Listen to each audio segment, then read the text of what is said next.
안녕하세요. 반갑습니다. 정말 반갑습니다. 삶의 맥을 짚어주는 한의사 인다라 한의원장 김영삼입니다.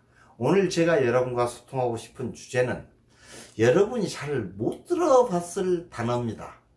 혹은 들어봤을 수도 있고 진액이라는 겁니다. 진액. 진액에 대해서 여러분과 소통하고자 합니다.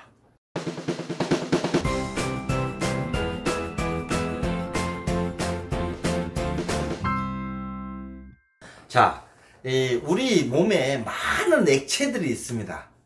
유의액도 있고 타액도 있고 장에 장속에 위장, 대장 그런데 액이 있습니다.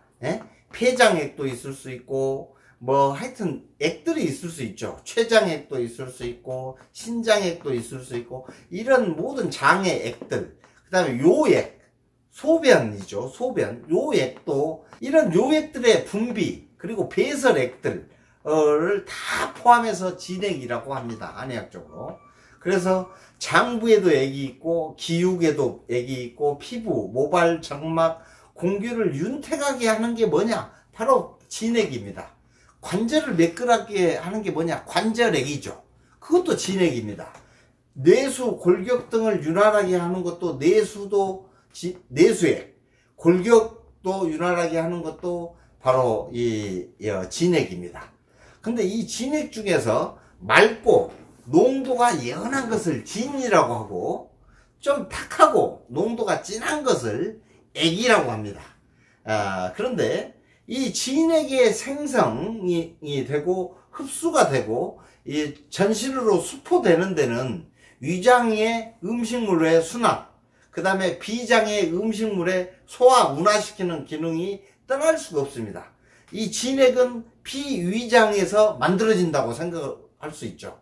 그리고 비위에서 생성을 하고 흡수해서 전신으로 수포하는 것도 이 진액이 비위를 떠날 수가 없는 거고, 진액이 전신에 이렇게 수포되고 포산되는 데는 폐장이라고 하는 이 폐의 기능이 또 떠날 수가 없습니다.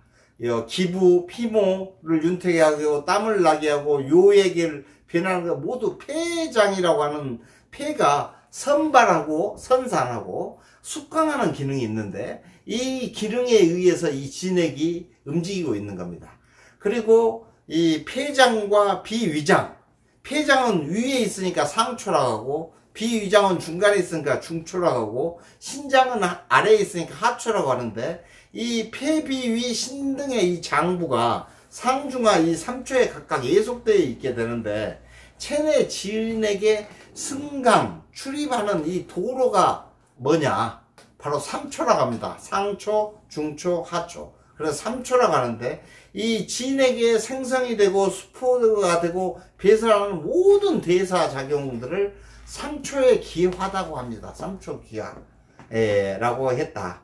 그래서 이 기운이 이제 허해지게 되면 기여가 되면은 어떻게 됩니까? 기운을 잘 이렇게 고서바지를 못 해가지고 진액이 대량으로 유출될 수가 있습니다. 그래서 우리 몸에 양기가 허해지면은 땀이 막 엄청나게 납니다. 양기가 허해지면 이게 깨어있을 때 땀이 엄청나게 나는데 이게 진액이 대량으로 나오는 것이죠. 그 다음에 신장이 허해지면은 소변이 막 맑은 소물이 계속 나올 수도 있습니다. 이걸 소변 청장이라고 합니다. 이게 그리고 진액은 혈액이라고 하는 주요 구성 성분의 하나라고 할 수 있는데 진액이 좀 더 큰 개념이라고 볼 수 있겠습니다. 진액 중에 혈이 있는 것이죠.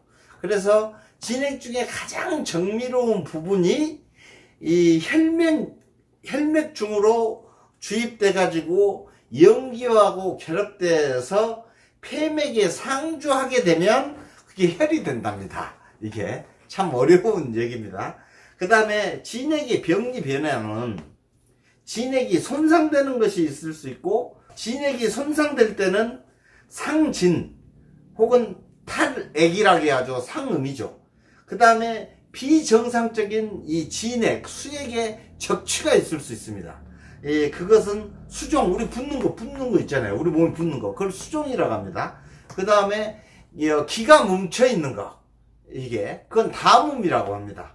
예? 이 담음이라고 하는데, 비정상적인 수액의 정치, 그걸 담음이라고 하는데, 이렇게 진액이란 거에 대해서 얘기를 해봤는데, 이 진액이라고 하는 것은 모든 정상 수액의 총칭이다 라고 합니다. 여러분, 오늘은 진액에 대해서 좀 나눠봤고요.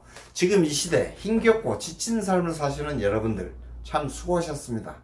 여러분은 주어진 상황에서 최선의 삶을 살고 있습니다. 최선의 삶을 살고 계시는 여러분이야말로 행복하셔야 되고 행복하실 자격이 있습니다. 여러분 웃으십시오. 웃으면 복이 옵니다. 감사합니다.